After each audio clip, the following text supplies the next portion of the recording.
Y repito, el Estado no reprime, no asesina, ni tampoco se permite la impunidad. Entonces mañana vamos a informar y mi abrazo a los familiares, amigos de este periodista asesinado. Rodolfo Montes. Gracias, presidente. Buenos días, licenciada Vilchis. Armando Linares se llamaba el compañero de Michoacán y precisamente el gremio periodístico Michoacán le pide a todos los servidores públicos que se ahorren sus condolencias. Hay indignación en el gremio de Michoacán, en el gremio periodístico en México, hay rabia, hay impotencia por esta ola de asesinatos, no de su sexenio solamente, sino desde Calderón, Peña Nieto y a la fecha. Y esto nos lleva, presidente, a declarar una suerte de emergencia nacional. No tenemos que esperarnos a que a finales de año se modifique la ley del mecanismo. No necesitamos ya un mecanismo reactivo, necesitamos una campaña muy agresiva de prevención y decirle a todos estos servidores públicos o a quienes han quitado la vida a los periodistas que para nosotros esas personas son la basofia de este país. Pues sí, lo estamos viendo. Mañana vamos a informar sobre este tema. Insisto, no hay en ninguno de estos asesinatos elementos para señalar como responsables a funcionarios públicos, servidores públicos. Esto es muy importante, porque si no los del Parlamento Europeo, que defienden intereses de empresas corruptas, utilizan estos lamentables casos para golpear a nuestro gobierno. En México, el oficio de periodista se ha convertido en una profesión de altísimo riesgo. Ayer murió otro informador y es ya el 7º en lo que va de año. Como tantos compañeros, Armando Linares, el último asesinado, había denunciado amenazas, pero nadie le hizo caso. El 31 de enero, Armando Linares informaba del asesinato de su compañero Roberto Toledo. Dispararon de manera ruin, de manera cobarde. Mes y medio después, él también está muerto. Lo han matado de varios disparos a las puertas de su casa en Zitácuaro. Linares dirigía el medio Monitor Michoacán, donde también colaboraba Toledo. Habían denunciado amenazas que nadie pareció escuchar. Son ya al menos 7 periodistas asesinados en los 2 meses y medio que llevamos de año, tantos como en todo 2021, cuando México volvió a ser el país más letal para esta profesión. ¡Viva la libertad de expresión! La semana pasada el Parlamento Europeo pedía a las autoridades mexicanas que proteja a los periodistas. La resolución aludía además a la retórica populista y estigmatizante del presidente mexicano. A los diputados del Parlamento Europeo. López Obrador respondió llamando a los eurodiputados borregos, injerencistas y desinformados. Asegura el presidente mexicano que su gobierno respeta a la prensa y no permite la impunidad.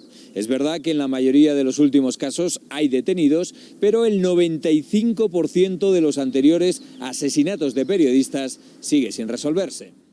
Como lo hacen los periodistas mercenarios de México y de otras partes del mundo.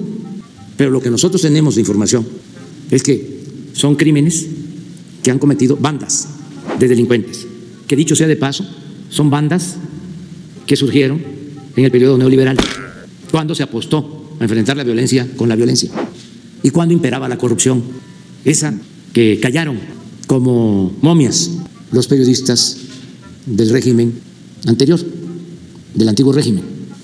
Hay mucha sopilotada. ¿Otra vez?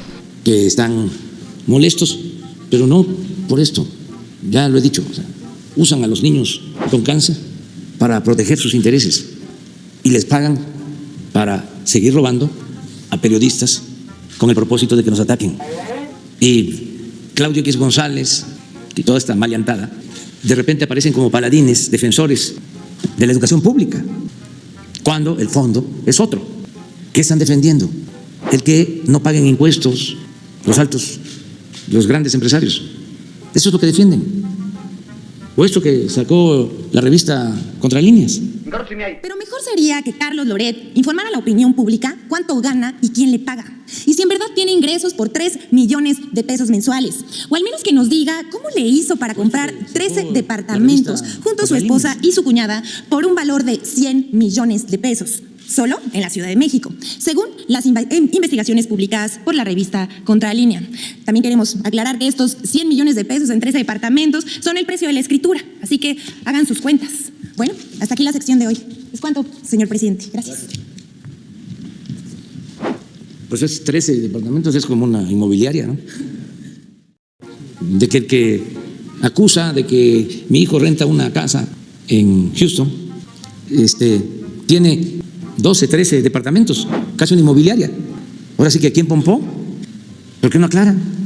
¿Cómo ellos sí pueden hacer cuestionamientos? Y ellos van a mantener privilegios, no se les puede cuestionar nada, tienen autoridad moral. Vi un Twitter ayer, antier, de Claudio, de que no hay que olvidar que mi hijo vive en una casa o vivió en una casa con alberca. A ver, ¿y dónde vive él? ¿Cuánto tiene él? O sea, ¿qué autoridad moral tiene? Pero no se dan cuenta. Tú necesitas un psicoanálisis. Y esto otro, miren, primero los pobres o primero los López Obrador. ¿Este es qué? Pero sí, él lo pone. Y pensar que todo es porque sigue sin poder justificar que su hijo se dé vida millonaria sin trabajar. No, pero no habla de la casa de alberca. Bueno, la alberca. Entonces, ¿dónde vive Loret? A mí me parece una idea tonta. Él no vive en una casa rentada, ¿va? No sé. ¿Dónde vive Claudio? No, responde bien. Y el papá de Claudio. Y toda la familia de Claudio. No se ponga chip, no llore, no llore.